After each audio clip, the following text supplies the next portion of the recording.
I really appreciate it. Thanks so much.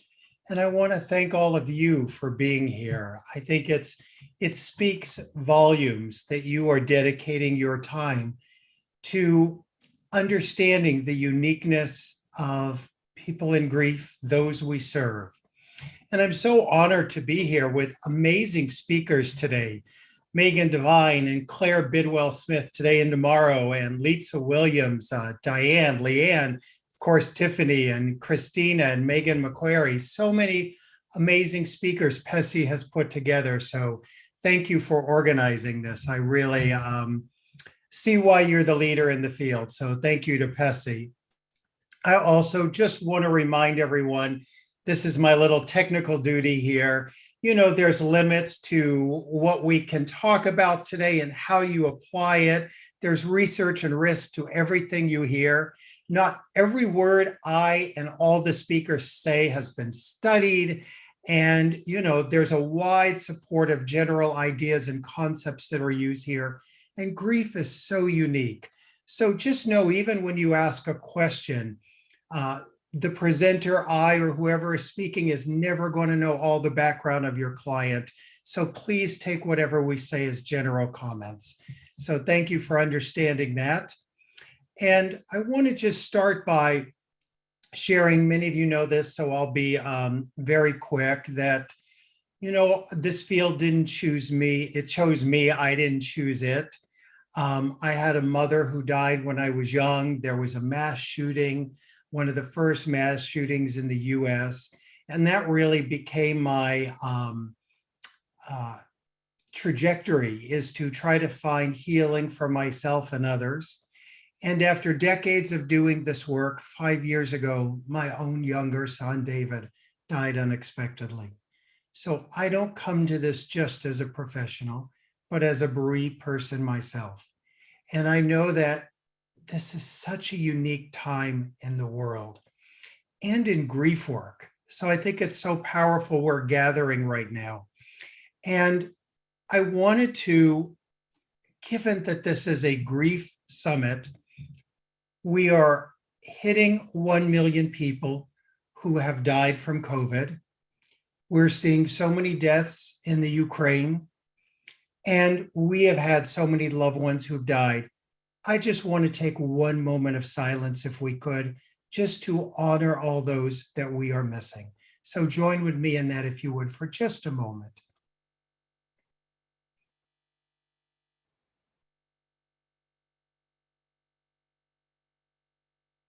Thank you for doing that. I just feel like, you know, to do this sort of summit and not acknowledge all those losses would be not quite who we all are. So thank you for doing that. And, you know, as I always say, as long as we remember them, they can never fully die. It's been such a challenging few years. The pandemic, everything we've been through, there have been so many losses, seen and unseen. And grief comes in many forms, as you know.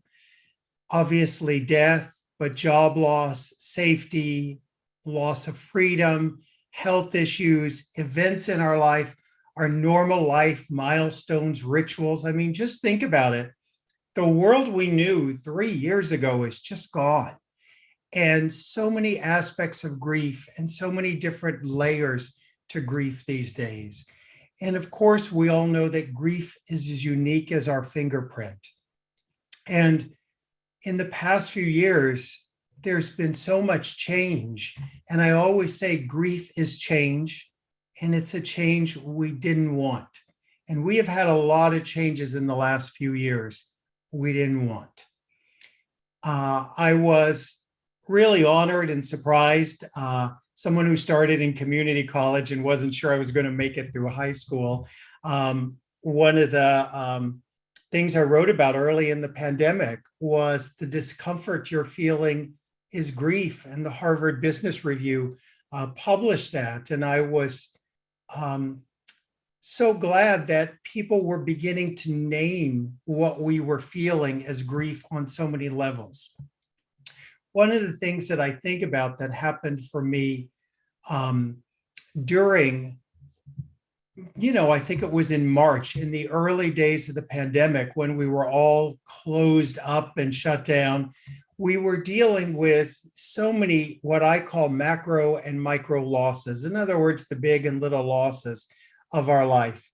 But I had a moment that sort of brought it all into view for me that I want to share. On my street, I had a friend come over. We were walking 6 feet apart. We didn't know how dangerous things were. And as we're walking and catching up, a young woman from down the street who I'd often said hello to came running up in tears and shared with me that her wedding had been postponed. And it was probably going to be postponed for 3 months. The reality is, I'm sure it was longer now. But it was postponed, and she was in tears and she was crying. And it just devastated about what the pandemic was doing to her huge event. I talked with her. I listened to her. After a few moments, she thanked me. She walked back home. My friend turned to me and said, I can't believe she was going on and on about a postponement of a wedding that's going to happen just in a few months when you've had a child that died. That's real grief. And I said to my friend, actually, that's not how grief works. There is not one real grief. All of our grief is real. All of our grief is real. And sometimes we can think about there's this limit to grief, or there's this pie, and if someone else takes some of that pie, some grief, there's less for me. And that's really not the reality of how grief works. There's room enough in this whole world for everyone's grief, the big losses, the little losses, all of the different ones. And one of the things is sometimes we get in our head and we want to compare losses. And I always remind people, the moment you're comparing losses, you've moved from your heart to your head. And you don't have a broken head, you have a broken heart. So I think it's really important to understand, when people ask me, which loss is the worst? Is it a child's death? Is it a spouse of 50 years? Is it a pet loss? Is it all the losses that happen in the world? Is it a job loss when you can't provide for your family? My response is always, the worst loss is your loss. The worst loss is your loss. For that young woman in my neighborhood, that was her wedding she's been dreaming of since she was 5. She hadn't had anyone die in her life. That was her worst loss. And so if we can see it, and one of the things I've noticed and I've learned from people, and so many of you have learned this from your client, when someone is comparing and going, in the grief group, this young widow came in and she was like going on and on about her loss. And, my spouse died 50 years ago. Mine's the real grief. Really, what their client is saying is it's usually not that they want to diminish the other person's grief. It's usually that's them telling us their grief hasn't been seen enough. Their grief hasn't been witnessed enough. So as we look at these losses that happen in our life, it's so important that we attend to them. And I always say grief is the death of something. It's a breakup is the death of a relationship in that form. A divorce is a death of the marriage. A job loss is the death of that paycheck with those people in that place. So to realize it's always the death of something. And so there are always endings, and endings need to be grieved. So when we talk about grief, I always think of grief as a river. The river of grief will take you where you need to go. It will take you to your healing. But what does our society say? You've got 3 days in the river, or fight the river, or don't go down the river. So I think so many people who are here today already know this, and I'm preaching to the choir, but there is no right way to grieve, and there is no wrong way to grieve. I was so honored to adapt Elizabeth Kubler-Ross's Stages of Dying to Stages of Grief in our work on grief and grieving. And on page 1, we told everyone the stages are not linear. There's no map for grief. There's no one model. We tried to dispel a lot of those myths. But it's interesting to think about how, for many people, they are looking for structure. Of grief is so unknown, whether it's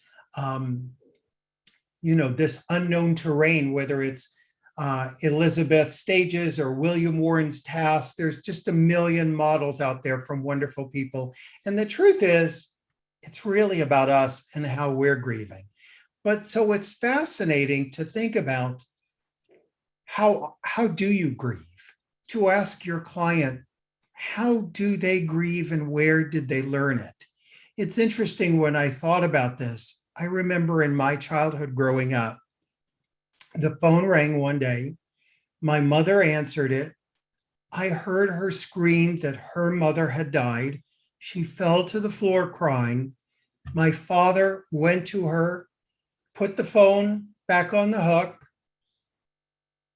lifted her up, took her in another room. That loss was never mentioned again. That's how grief was modeled for me. And if you're as old as I am, the other thing that was modeled for me is the first funeral I saw was on Gilligan's Island. Mr. Howell had gone to the other side of the island and everyone else thought he had died. And that was my perception of a funeral. And so think of, where did you get your ideas of how we grieve? How was grief modeled for you? What were you told? I was told, after my mother died, to be strong, which often means don't have feelings, man up, shut down.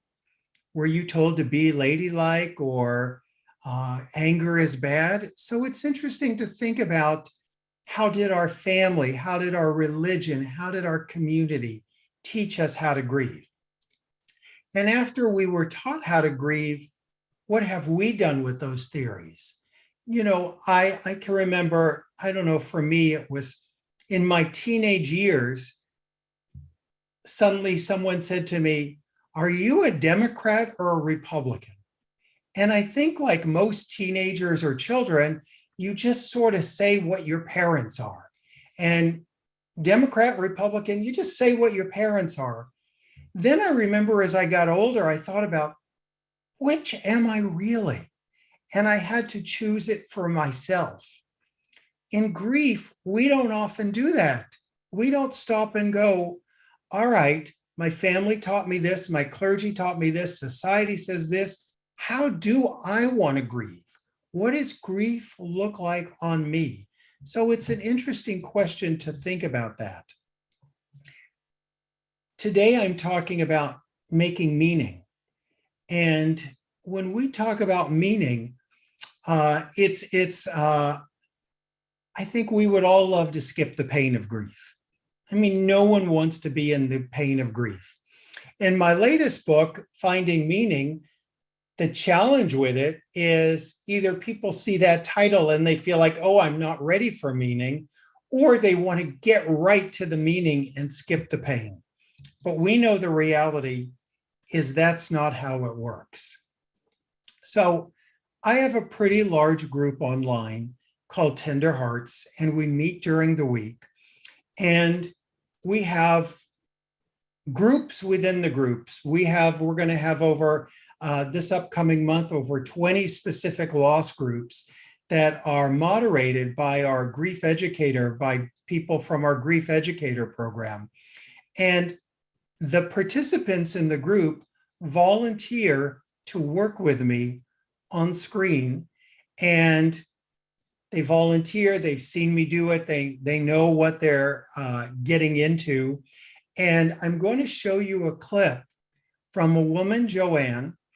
And Joanne has not only agreed to come on and talk to me about her grief and the death of her son, Marcus, but she also agreed to allow me to share this with clinicians like you so that she could help those who care for people in grief do the best job possible and to honor her son. And it's pretty raw emotion. I just want to warn you about that. In this clip, you're going to see one of the things that's interesting about not wanting to feel our emotions these days, to feel our pain, to skip our pain, is we've in some ways learned to describe our emotions rather than feeling it, rather than feeling them. So in this clip, you're going to see I role play with Joanne with her permission, and I take on her sadness. I obviously want to caution you, if this is not something to do lightly, make sure you're trained in this, make sure everyone feels safe doing this. But I want to show you this clip because it's quite remarkable to see sort of where she goes in it. And it is edited in the middle just so it's a little shorter for your viewing, but you'll see that happen. All right, let me bring this clip up for us to take a look at. All right, I'm going to do a little screen sharing and make this work. All right, here we go. Make sure your sound's turned up.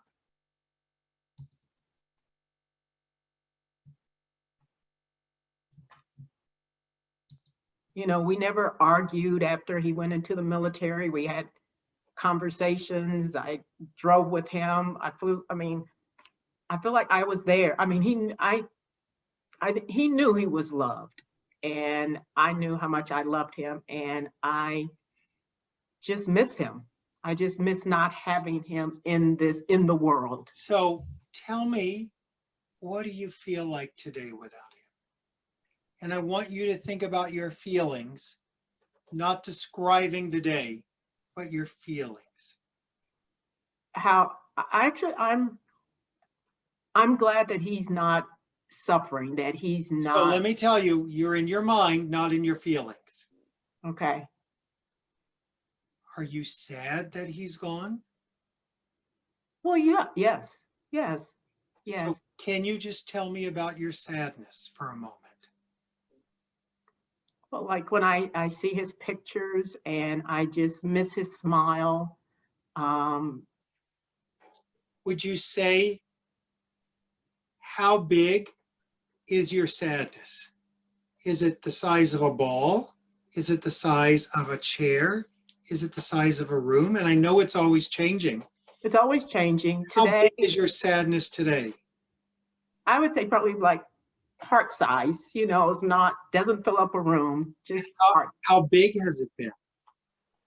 I would say before, it's the size of a room. I mean, just to go into a room and just be overwhelmed.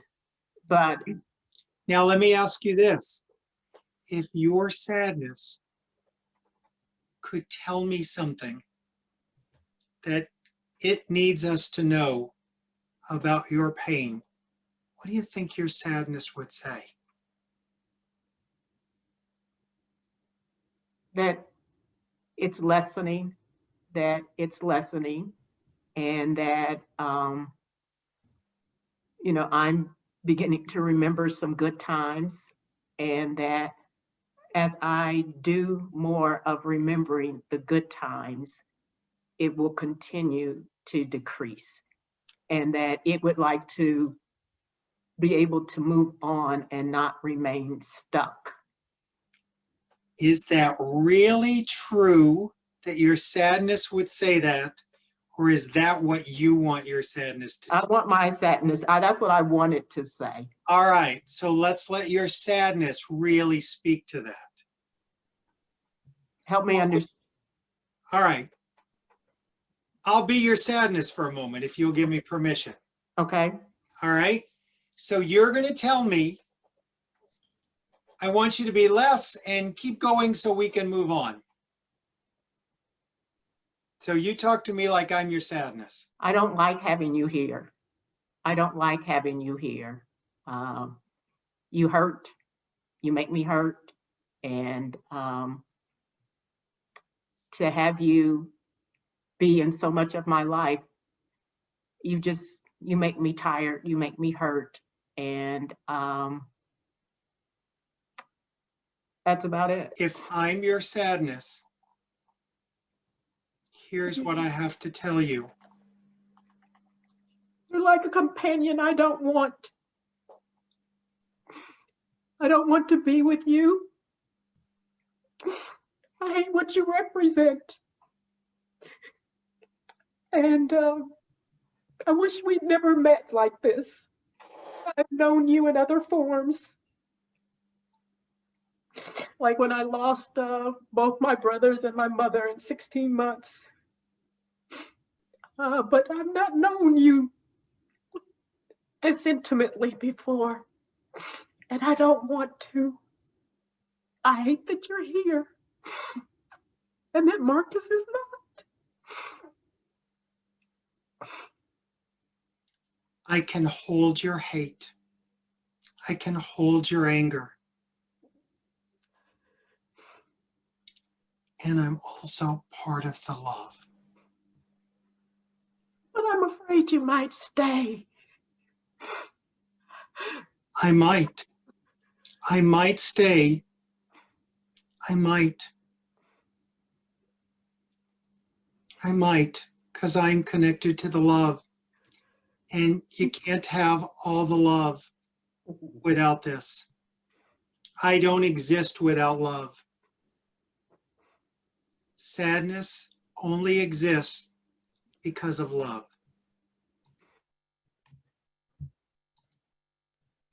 So I wanted to share that because I think it's so profound how she engages. You know, I think in many ways we've sort of learned to passively mourn, and to see someone truly engaging with their feelings like she eventually did, I think is really interesting. And after my own son died, I had to take the advice that I had given so many other people. I had to go to a counselor. I had to go to grief counseling. I had to go to a grief group.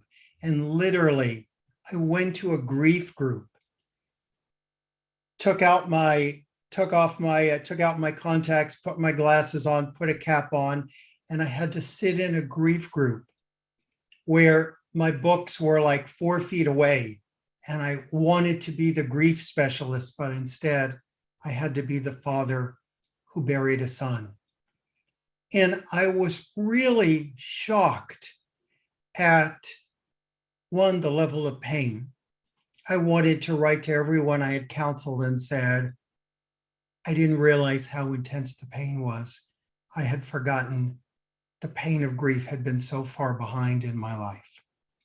And it was such an intense pain. And I also fought internally to go to a counselor. I fought. I didn't want to go to a grief group. And I'll tell you, for me now, when someone like Joanne shows up for a group online, or shows up for a group in person, or shows up for a counseling session, I want to applaud them when they walk in. Because I now know, I used to say, oh yeah, go to groups, yeah, go to counseling, like it would be easy. And now I get just how hard it is for our clients to do what they do and to show up for themselves. So I'm always so deeply grateful when people show up for themselves. And these days, the idea of meaning making is more important than ever. You know, for her to make meaning out of her loss, but go through the pain to witness her grief, feel those feelings. And the truth is, witnessing grief creates meaning. Witnessing grief creates meaning in our life. And we're not meant to be islands of loss. You know, there's been so much work. So many of you have seen the clips of Dr. Edward Tronick's work. If you haven't looked them up on YouTube, I show them often. You see, you know, the mom smiling, the baby smiles. You see the mom pointing, the baby looks, because we have those mirroring neurons as babies. Somehow we think those mirroring neurons disappear as we grow up. But the truth is they are still there and they still want to be seen. And in our grief, we want to be seen, even as adults. I always joke about, I learned this one day. I was just walking down the street. And as I'm walking down the street, this gentleman said to me as I passed me, he went, "Howdy." I went, "Howdy." I don't howdy people. I'm not a howdier, but he howdied me. I howdied him right back. My mirroring neurons kicked in. And so we want our grief witnessed by another human being. Making our loss visible and seen by another is the ultimate mirroring that we want. And to have our grief witnessed in this world without someone trying to fix us or make us better or help you get over the grief. We're always explaining to so many people outside the world of grief that we don't get over grief, we don't recover from it. Our loved one was not a cold or a flu that we're recovering from. Instead, we have to learn to live with the loss. And our thinking so many times can revolve instead of evolve. And I think meaning making is thinking. Thinking is meaning making. We're always making up stories about everything. And we don't have a neutral thought. And so we always have these stories of meaning we're making up, whether we realize it or not. They can be positive stories or they can be negative stories. I had someone who came on in one of my virtual groups and said that her family was cursed. And I teach them about, the stories we make up. And she told me how her family was cursed. And I said, "Why is your family cursed?" And she said, she's had both sets of grandparents die. A cousin died, and she talked about the deaths in her family. And I said to her, "Do you know what the death rate is in families?" And she said, "What?" And I said, 100%. Everyone in our family is going to die someday. But the story she made up in her mind was her family was cursed. And that probably was how she was feeling about the grief. But it's interesting to help people become aware of those stories and the meaning making, and to understand that every thought usually reinforces a meaningful existence or a meaningless existence. I also teach people that pain is inevitable and suffering is optional. Pain is inevitable and suffering is optional. If you're Catholic or Jewish, I might have just confused you because you're often raised that pain is suffering. But here's the distinction I make. Pain is what happens when our loved one dies. I can't take away your pain. No one can take away our client's pain, nor would we want to. The pain is part of the love. The pain is part of the love. Suffering is what our mind does with all those stories, good, bad, and everything in between. I think of Annie Lamont's wonderful quote. She says, "My mind is like a bad neighborhood I never want to go into alone." And that's what we do sometimes with our clients, is we sort of walk into their mind, holding their hand, and sort of try to examine some of their thoughts and thinking, if it serves them or not. And when I introduced this idea of finding meaning in grief, which in no way is a new idea. I mean, I talk about Viktor Frankl's work, and so many people have talked about meaning in different ways, but I shared it from my own perspective. And one of the things when people think about finding meaning is they think meaning, there's no meaning in a death from COVID. There's no meaning in a murder. There's no meaning in our loved one dying from cancer or the pandemic. There's no meaning there. How could you say that? And I tell them, the meaning is not in the death. The meaning is not in the horrible event that happened. The meaning is in us. It's what we do after the loss. And meaning doesn't take away the pain, but I do believe it cushions the pain. So I began to write about meaning after my son died, and I interviewed so many people whose spouse had died, whose child had died, whose parents had died, who had been through horrible tragedies, siblings had died, just horrible things that happen in our life. And I was so curious how they found meaning. And that became the book, Finding Meaning, the Sixth Stage of Grief. And I felt like it was time to expand some of the concepts and identify the sixth stage. Now, I say right away, I wasn't adding a mandatory stop in our healing process.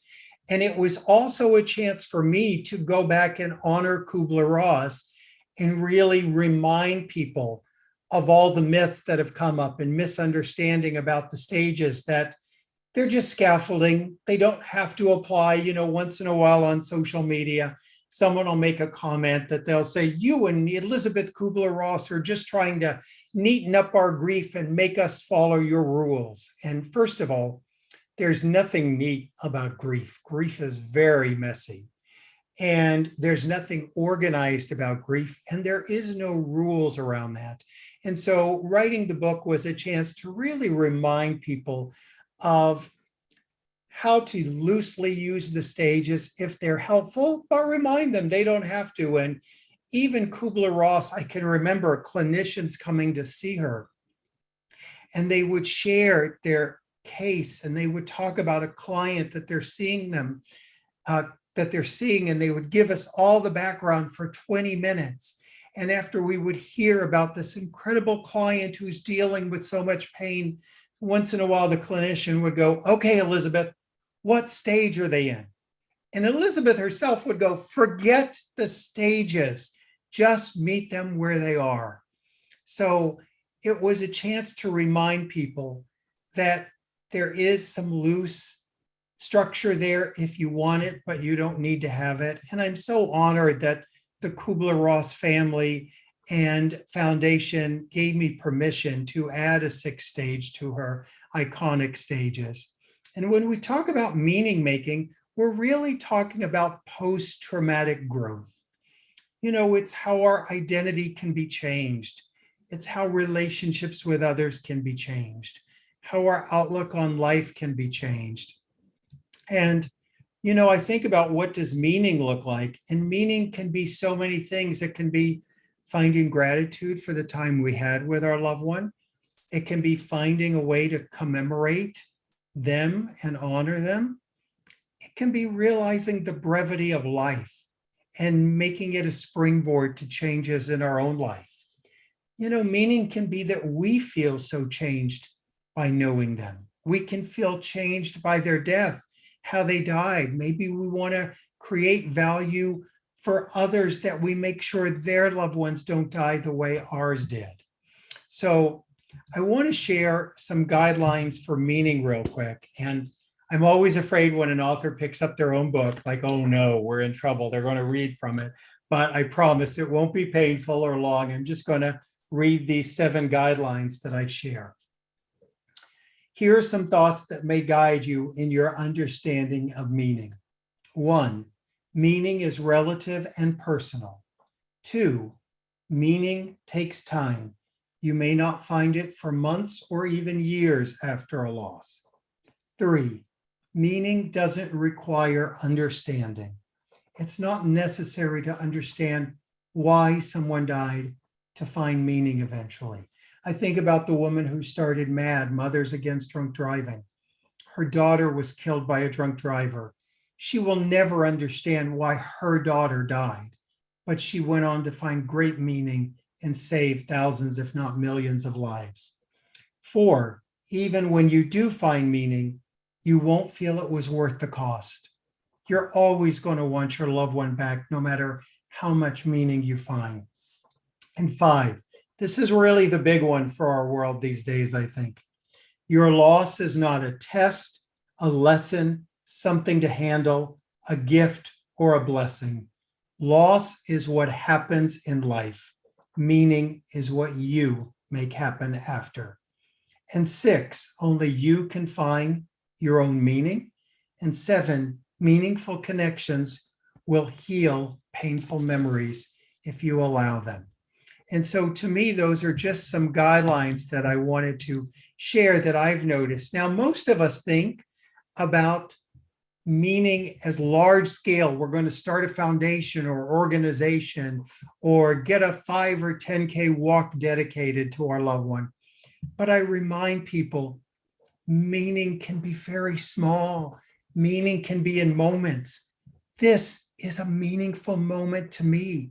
Being on here with you today, knowing the people that you serve, that you touch their lives, it's so meaningful to me knowing that you are helping them and we're sharing this moment, learning from each other how to help our clients more. And I think about, hope and meaning have a very close relationship. Sometimes I'll be talking to someone and they will share that,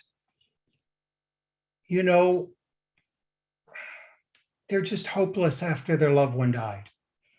And I will say, it sounds like hope died when your loved one, and it seems like all is lost. And they perk up because they're seen and they go, yes, yes, it feels like my hope died with my loved one. And I will witness them and I will say to them, I'm so sorry, so sorry. The reality is your loved one's physical death is permanent and so heartbreaking, but your loss of hope is temporary. And I believe you can find that hope again in time. I don't want to give death any more power than it already has. Death has the power to end our loved one's physical life, but not to end our relationship, not to end our love, and to not give death any more power than it has. So one of the questions that comes up a lot these days is, how long will we grieve? How long do we grieve? How long will my loved one grieve? My answer when people ask me, how long will I grieve, is always, how long is the person going to be dead for? Because if they're going to be dead for a long time, you're going to grieve a long time. Now, that does not mean we will always grieve with pain. I believe in time, in our own way, at our own pace, we can grieve with more love than pain. Now, as many of you have heard and know, there's a new prolonged grief diagnosis in the DSM-5. I feel like it is the right question with the wrong answer. I know there was good intentions behind it. The right question is, and I believe it's what they asked, is how do we help those in need who are in grief? How do we help them obtain services and support? And how do we get providers paid for this important help? It's so important that we make sure people are taken care of. And we've all been trying so hard in these past few years to move the focus on mental health. And we've also become so much more trauma informed by asking not what's wrong with someone, but what happened to them. So I feel a little like just the wording of prolonged grief. I actually liked complicated grief better, but prolonged grief, just in its name, feels like it's judging us that we're grieving too long. We're grieving too long. And I hate the idea of labeling grief as a disorder after 6 months or a year. Feels like the wrong answer. The time feels arbitrary. I know people who really desperately need support at 2 months, and people who are still yearning and missing people at a year and may not really need a diagnosis. It sort of implies in so many ways that there's not healthy grief after a year and 1 day. And if you're missing them or you have identity issues after a year and a day, you're somehow doing grief wrong. And I actually had a discussion publicly, unfortunately, with one of the folks that was doing this. And I even said, you mean as a bereaved parent, if I'm still finding my identity, am I still a parent of my son who died? Am I still parenting, which I believe I am? If I'm still yearning and missing him and reshuffling friends because I can't have friends in the PTA anymore, it's too painful for them, it's too painful for me. You mean I really have complicated, prolonged grief? And I was surprised. The answer was yes. I don't see it that way. We had a really good discussion the other day. I know we have lots of questions. If any of you want to see that discussion, you can find it at griefdiscussion.com. That's at griefdiscussion.com, because I think it's an important discussion that we all have. And I teach that early grief is really 2 years, and I try to normalize that. I also try to teach people that not to expect it a year, that we're going to naturally wrap up our grief in a neat little bow. It just felt arbitrary. And even the word bereave comes from an old Latin word that means to be robbed. And I teach people 1 year feels like the returning to the scene of a crime. And the seasons are the same, the air is the same. And so many times people will say that like all their emotions become so much more intense, and there's this unraveling that can feel like it happens at the year point. And I just feel like a year and a day is a little bit of an arbitrary point. And I wish they had not made it about the person or grief. I wish they had done something that said, you know, grief is a healthy, normal response we have. And you do have disruptions in life, mild, moderate, severe disruptions. And if you're having a severe disruption in your life, you can't go to work, you can't care for yourself, we want you to have interventions. And please seek help if you're having severe disruptions. I would have loved that, but you know, I'm not in that group. And I hope that they consulted with people in grief. I am always about, as so many people who are teachers today, being advocates and trying to give people in grief a voice in their own destiny.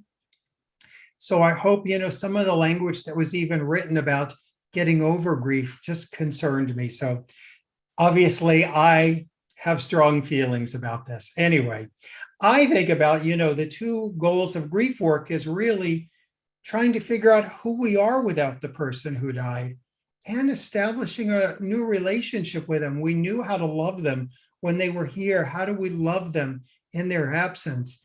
And how in time do we recognize grief as healthy and normal, and to find the way to grieve with more love than pain? You know, the challenge of our work, I believe, is to help people in their own way, in their own time, go from the why to this tragic situation happen, to eventually move to how do I move forward now that it has happened? And I certainly have learned in my own grief, you know, a couple of things. We want to run from grief. It's hideous, it's horrible, it's painful. And what we run from pursues us, and what we face transforms us. You know, what we run from pursues us, and what we face transforms us. And after my son's death, David's death, I certainly have learned the goal isn't to make grief smaller. I don't know that our grief gets smaller. I think we have to grow around our grief. And I think in this world today, that's more important than ever, to find the meaning, the post-traumatic growth, which occurs more often than post-traumatic stress, but we don't talk about it as much, to normalize it. And I think the one thing I say so often to people, they ask me, I'm feeling this in grief, I'm feeling that, am I crazy? And I tell them, of course you're not crazy, you're in grief. That's what it feels like. And that's, we're all, as Ram Dass used to say, we're all just walking each other home, and we're here to help one another. And I am just in awe of everyone's work who's here learning and helping. I so thank you all for being here and doing this. And I would love to open it up for some questions now, if we could. So I'll have Tiffany come on and give me some questions in a moment. Yes, thank you so much, David. That was amazing information, very powerful and much needed. And we have quite a few questions. So it sounds like a lot of the things you were sharing really hit home to a lot of people. And so one of the first question is, I work with children and adolescents. I worry that when I tell them that their sadness is connected to their love, that they will make a decision to not love or to limit their love. It worries me that it will affect their ability to connect. Is this ever a reality? You know, it's such a good question, and I don't want to, I would probably defer to those who are experts in children and grief.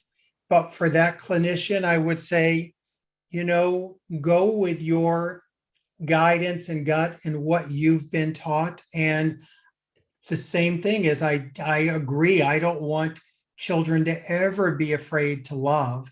And I think the challenge for all of us, whether we're children or adults, is after death and loss happens, there is an inclination to become smaller and not love again. And I think that's, you know, even Shakespeare, you know, talked about, do we love again? I think that's the big challenge in anything we can instill in adults or children, that love is worth it, should be taught. And I would defer to them on how to teach that. Definitely, yes. And then the next one is, how do you help modulate intensity for someone who can be aggressive in their anger towards themselves, such as suicidal or hating themselves? Ooh, all right. There's some big things in that question. All right. Yeah. First of all, I always remind people that anger is pain's bodyguard. Anger is pain's bodyguard. It really is pain. And most of us weren't taught healthy ways to be angry. So we really have to learn that. I'm surprised, even in my online group, I will demonstrate like hitting a pillow, and people will share they felt unsafe, even though we were virtual, that they had such models in their childhood of people who raged or broke things or hurt people.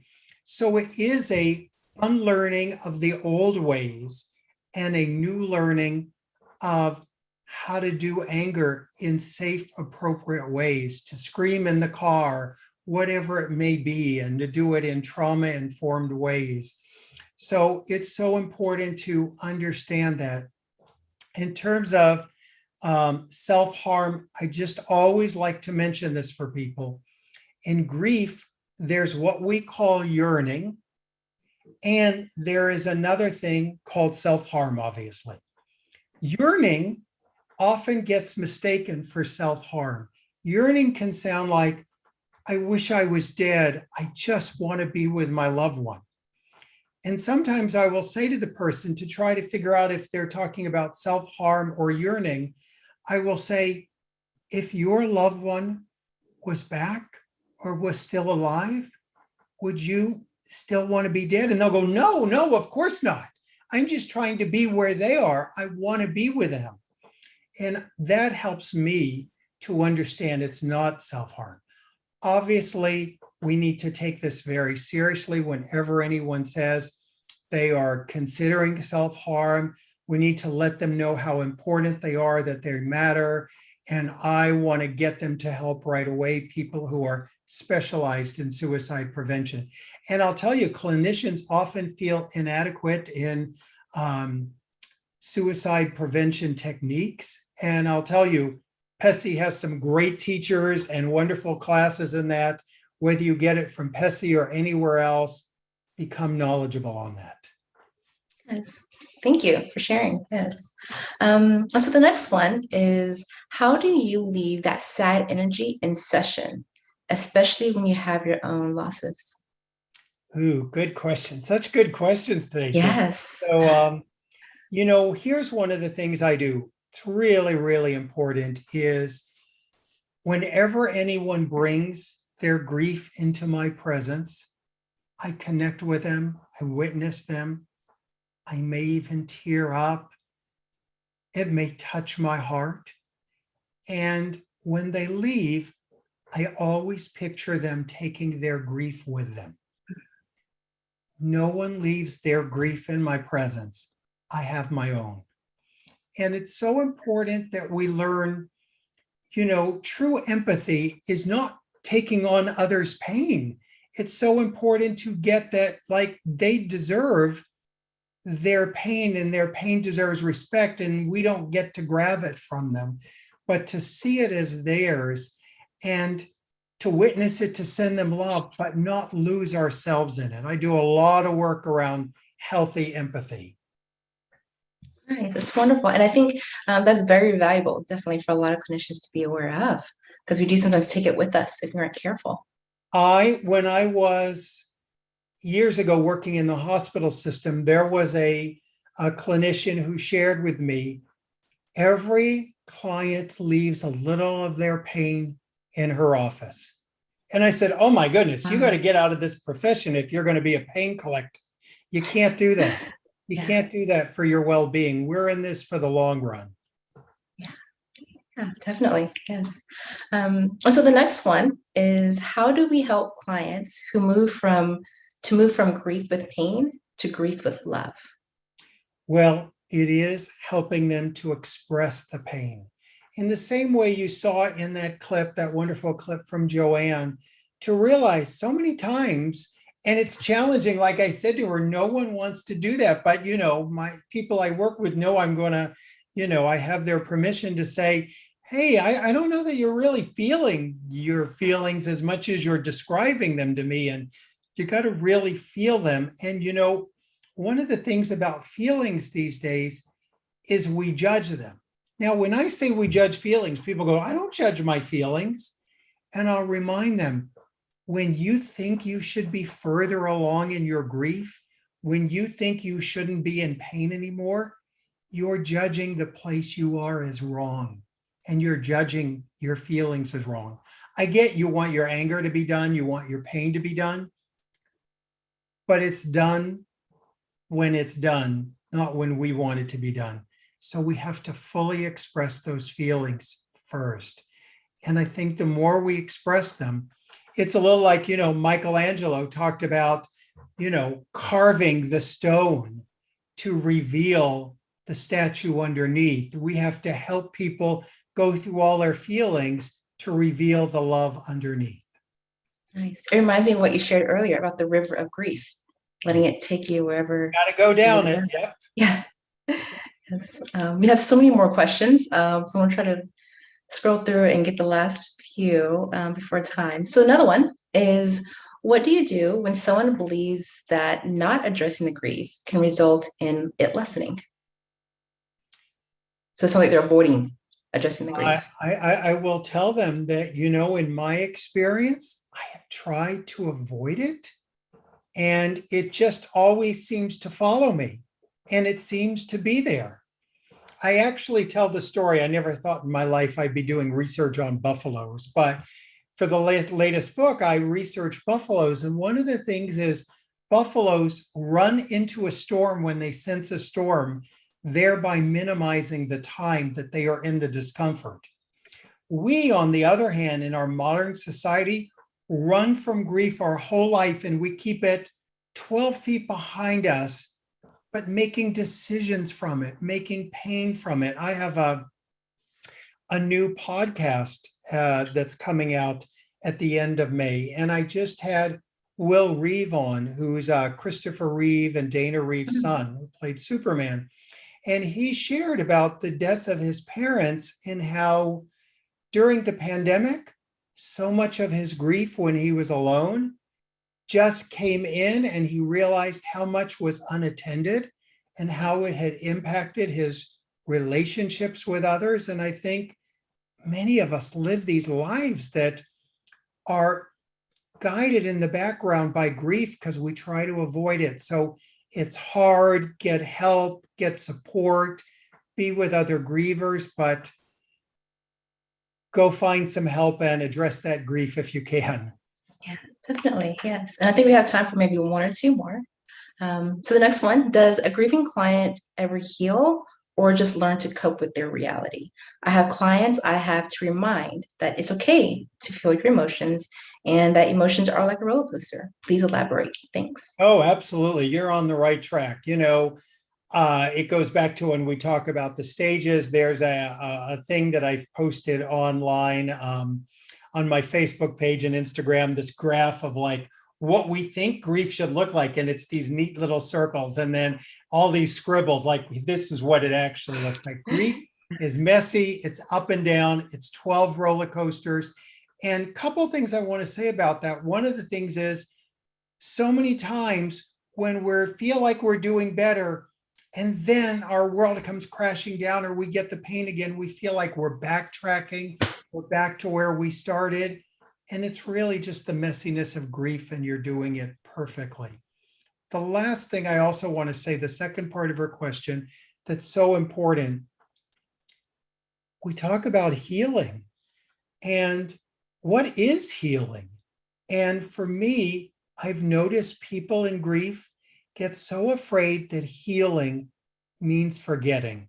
And I can tell you, I don't believe that for one moment. My mother died decades ago, never forgotten her. So we will never forget our loved ones. So healing doesn't mean forgetting. For me, what it means is the event, the situation, the death no longer controls you. You're not living your life out of fear. You're not loving out of fear of attaching again. You're finding ways to live again despite the loss in a way that actually honors your loved one. It reminds me of a lot of people who end up starting nonprofit organizations because of that. Yeah. And we all don't have to do that. We can just Right. have meaningful moments. I don't want everyone to think you've got to do this grand gesture of meaning. Just sometimes me talking about my son in that grief discussion we had the other day about prolonged grief. I'm like, oh, they're really going to think I'm crazy that like the other day I put one of my son's shirts on. And, to the outside world, they may go, oh, no, that's not good. But you know what? For me, it was okay. It connected me with him. I thought about him. I felt close to him. I don't have any illusions that he's not gone, but it's those little connections that can be meaningful. Definitely, yes. So the next one is, what has helped the most with your loss of your child, which you just kind of talked about just a moment ago? Yeah, it is really about doing the same work, about talking about it, going to grief counseling. Like literally people said to me, why did you go to grief counseling? Because I needed to have my grief witnessed. I needed to not be the specialist. I needed to be the father. And I'll tell you, a lot of clinicians, we become wounded healers and we don't want to address our own pain. Even in my online group, it's become such a safe place for clinicians to come in and address their own pain, because I hope that's something I inspire people to do, is address the parts of ourselves that need healing. So you gotta show up for your grief just like everyone else. And I didn't want to, but I had to. Yeah, that's powerful to be able to set that type of atmosphere for people to come back and help heal themselves. Yeah, Absolutely. Absolutely. And so many of us talk about meaning. So many of us went into our professions because of some horrific things that happened. We've made great meaning. I bet there's a high percentage of people here today who their very being in helping others is making meaning of something that happened to them. So that's why it's more important than ever to sort of recognize the meaning making, not everything that's wrong with us, but what's right with us and what we're doing to honor those folks who have died. yeah. And so kind of thinking a little bit more about individuals who have experienced something challenging and then coming to the table and giving other people support, what words of encouragement, or how can someone identify with what their client is going through if they themselves haven't maybe experienced an intense grief? It's really important to be honest. I think clients want authenticity from us. Even sometimes, like in our online groups, we might have a moderator that's out for the day and someone has to fill in, a therapist in the child group maybe hasn't had a child die. And we tell them, you say you're walking into hold space, you're walking into witness grief, but you're not pretending you've had a loss you haven't. So I think to be honest with our clients, to tell them we haven't had it, but we're here to recognize and to learn from them.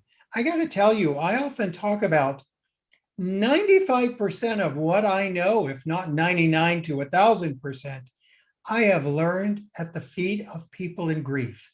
They have been my teachers. Yeah, definitely. I definitely agree with that. Yeah, learned a lot. The last question, you spoke about how incredible it is for people to show up to groups when they are in so much pain. How do we validate that while also encouraging clients to attend grief groups? Ooh, good question. I think, we have to stress that grief needs to be addressed.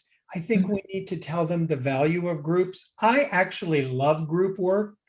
I think in group work for me, and so many of the people watching today are much more talented in individual. I'm one of those people that think I'm sort of better in a group because, people one-on-one me can sort of yes, but me. But I think when you're in a group, we find ourselves in each other's stories.